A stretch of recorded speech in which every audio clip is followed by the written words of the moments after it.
மணி செய்திகளை வழங்குவதற்காக நான் லாவண்யா ஸ்ரீராம். தலைப்புச் செய்திகளை பார்க்கலாம். நாடாளுமன்ற தேர்தல் ஏற்பாடுகள் தொடர்பாக இந்திய தேர்தல் ஆணையம் டெல்லியில் நாளை ஆலோசனை. கூட்டத்தில் அனைத்து மாநில தலைமை தேர்தல் அதிகாரிகளும் பங்கேற்பு.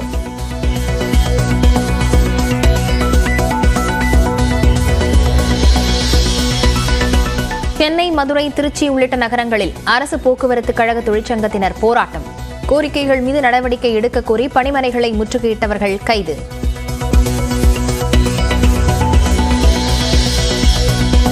விளாத்திக்குளம், கரூர் மற்றும் திருப்பாதிரிப்புலியூரில் தற்காலிக ஓட்டுநர்களால் விபத்து. அதிர்ச்சியடைந்த பயணிகள்.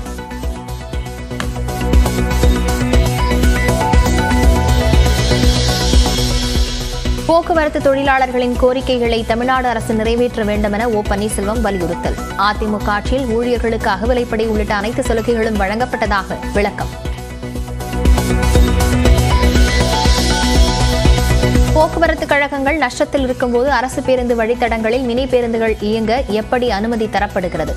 போக்குவரத்து ஆணையர் கன்னியாகுமரி ஆட்சியர் பதிலளிக்க உயர்நீதிமன்ற மதுரை கிளை உத்தரவு.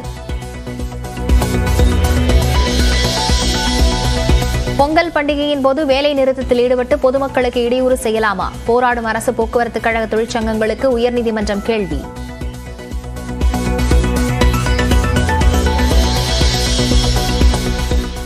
கன்னியாகுமரி மற்றும் திருநெல்வேலி மாவட்டங்களின் மலைப்பகுதிகளில் இன்று கனமழை பெய்யக்கூடும். நாளை மற்றும் நாளை மறுதினம் தமிழ்நாடு, புதுச்சேரியின் ஓரிரு இடங்களில் மிதமான மழைக்கு வாய்ப்பு என்றும் வானிலை ஆய்வு மையம் தகவல்.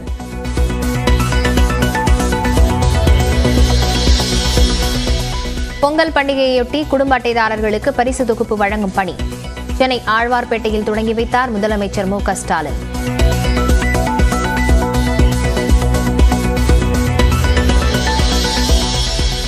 அங்கித் திவாரியை அமலாக்கத்துறை காவலில் எடுத்து விசாரிக்க லஞ்ச ஒழிப்புத்துறை எதிர்ப்பு. விசாரணையை வரும் 12ஆம் தேதிக்கு ஒத்திவைத்தது திண்டுக்கல் மாவட்ட ஒருங்கிணைந்த நீதிமன்றம்.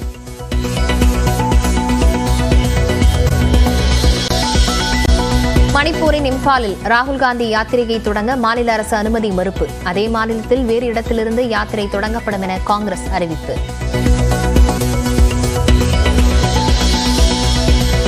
பட்டுக்கோட்டை அருகே வேறு சாதி இளைஞரை காதலித்து மணமுடித்த பெண் கொல்லப்பட்ட விவகாரம். கைது செய்யப்பட்ட பெற்றோருக்கு 15 நாட்கள் நீதிமன்ற காவல்.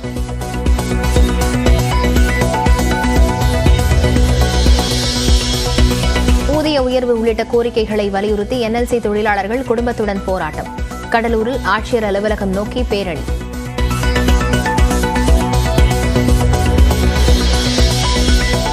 மதுரையில் நடந்த அதிமுக ஆர்ப்பாட்டத்தில் திமுக அரசு குறித்து அவதூறாக பேசியதாக புகார். மதுரை மாவட்ட நீதிமன்றத்தில் முன்னாள் அமைச்சர் செல்லூர் ராஜு நாளை ஆஜராக உத்தரவு. செந்தில் பாலாஜியின் நண்பர் கொங்கு மெஸ் உரிமையாளர் மணிக்கு சொந்தமான இடங்களில் வருமான வரித்துறையின் சொத்து மதிப்பீட்டுக் குழு ஆய்வு. கடந்த ஜூன் மாதம் நடந்த சோதனையில் ஆவணங்கள் கைப்பற்றப்பட்ட நிலையில் ஆய்வு செய்கின்றனர்.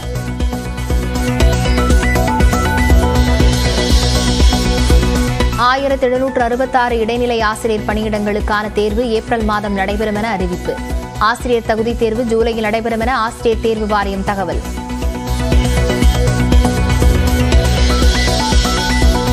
கலை அறிவியல் கல்லூரிகளில் 4000 உதவி பேராசிரியர் பணியிடங்களுக்கு ஜூன் மாதம் தேர்வு. 200 முதுகலை ஆசிரியர் பணிக்கான தேர்வு ஆகஸ்டில் நடைபெறும் என்றும் அறிவிப்பு. மயிலாடுதுறை அருகே கல்லூரியில் களை கட்டிய சமத்துவ பொங்கல் விழா.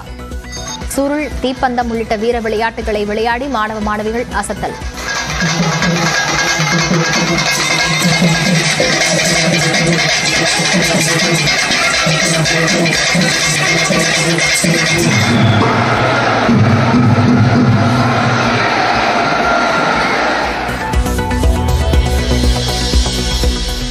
மகர விளக்கு பூஜையொட்டி சபரிமலை தரிசனத்திற்கு ஆன்லைன் முன்பதிவு தொடக்கம். ஜனவரி 16 முதல் 20ஆம் தேதி வரை தரிசனம் செய்ய முன்பதிவு செய்யலாம்.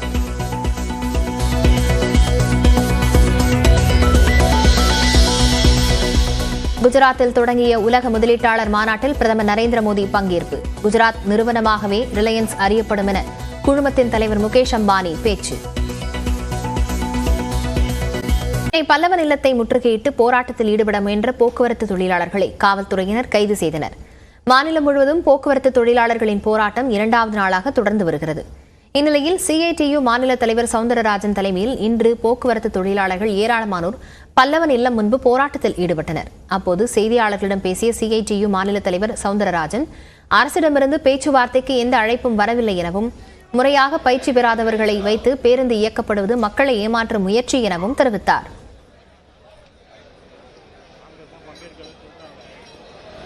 உடைக்க அவர்கள் எடுத்துக்கொண்டிருக்கிற எல்லா அநீதியான சட்டவிரோதமான நடவடிக்கைகள் முழுக்க வெளியாட்களை வைத்துக் கொண்டு, சொல்லப்போனால் சரியாக ஓட்ட தெரியாதவர்களை கூட உபயோகப்படுத்திக் கொண்டு வண்டியை எடுத்து காட்டினால் போதும் என்று சொல்லிக்கொண்டு அவர்கள் இந்த காரியத்தை செய்கிறார்கள். ஒரே வண்டியை எடுத்து 3 ரூட்டில் மாறி மாறி ஓட்டி காட்டி வண்டி ஓடுகிறது என்கிற ஒரு தோற்றத்தை உண்டாக்குவதற்கு முயற்சிக்கிறார்கள். இதுவெல்லாம் மக்களை ஏமாற்றுகிற ஏற்பாடு. எங்களுடைய கோரிக்கைகள் அதையெல்லாம் நிறைவேற்றிவிட்டதாகவும் கூட அவர் ஒரு பையை சொல்லிக் கொண்டிருக்கிறார். அதுபோல ஒரு பெரிய உண்மைக்கு மாறான காரியம் எதுவும் கிடையாது. பெரம்பலூர் புதிய பேருந்து நிலையம் அருகே போக்குவரத்து தொழிலாளர்கள் 100க்கும் மேற்பட்டோர் போராட்டத்தில் ஈடுபட்டனர். அப்போது அவர்கள் பேருந்துகளை மறித்து போராட்டத்தில் ஈடுபட்டதால் அப்பகுதியில் சிறிது நேரம் போக்குவரத்து பாதிக்கப்பட்டது. மறியலில் ஈடுபட்ட 50 பேரை காவல்துறையினர் கைது செய்து தனியார் திருமண மண்டபத்தில் அடைத்தனர்.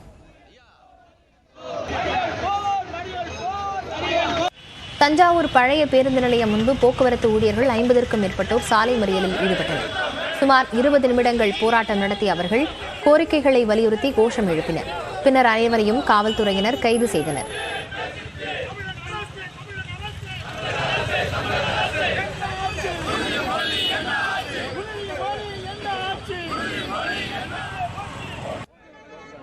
திருச்சி மத்திய பேருந்து நிலையம் முன்பு போக்குவரத்து தொழிலாளர்கள் 500க்கும் மேற்பட்டோர் மறியல் போராட்டத்தில் ஈடுபட்டனர். தொடர்ந்து போராட்டத்தில் ஈடுபட்ட 300 பேரை காவல்துறையினர் கைது செய்தனர். முன்னதாக செய்தியாளர்களிடம் பேசிய ஏஐடியூசி மாநில சம்மேளன தலைவர் நேருதுரை, போக்குவரத்து தொழிலாளர் போராட்டத்திற்கு நீதிமன்றம் தடை விதிக்காது எனவும், போராட்டம் மேலும் தீவிரமடைய உள்ளது எனவும் தெரிவித்தார்.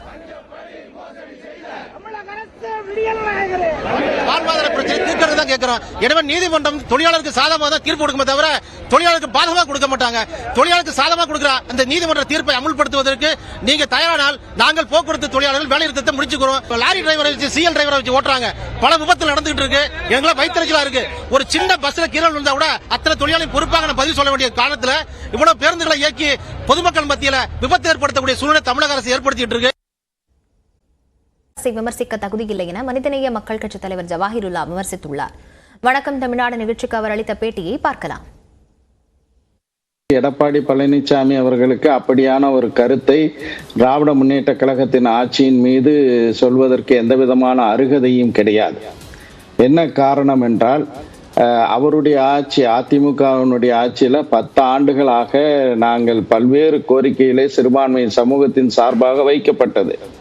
அந்த கோரிக்கைகள் எதையுமே அவர் எடுத்துக்கொள்ளவில்லை. அந்த சிஏஏக்கு எதிராக தமிழ்நாட்டின் பல்வேறு பட்டி தொட்டிகளிலெல்லாம் மிகப்பெரிய அளவில் போராட்டங்கள் நடத்தப்பட்ட போது அந்த போராட்டங்களில் ஈடுபட்டவர்களை கைது செய்து அவர்கள் மீது வழக்குகளை போட்டவர் எடப்பாடி பழனிசாமி. அதாவது எடப்பாடி பழனிசாமி அவர்கள் எதுவும் செய்வார் அவருடைய பதவியை தக்க வைத்துக் கொள்வதற்காக. அவர் நம்பிக்கைக்குரியவர் இல்லை என்று அவரை சார்ந்தவர்களே சொல்கிறார்கள்.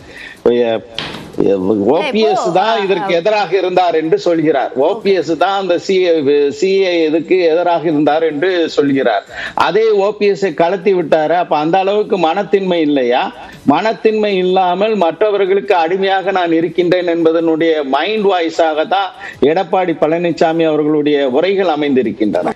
இன்றைக்கு பல்கீஸ் பானு விடுதலை தொடர்பாக ஒரு அறிக்கை வந்திருக்கின்றது.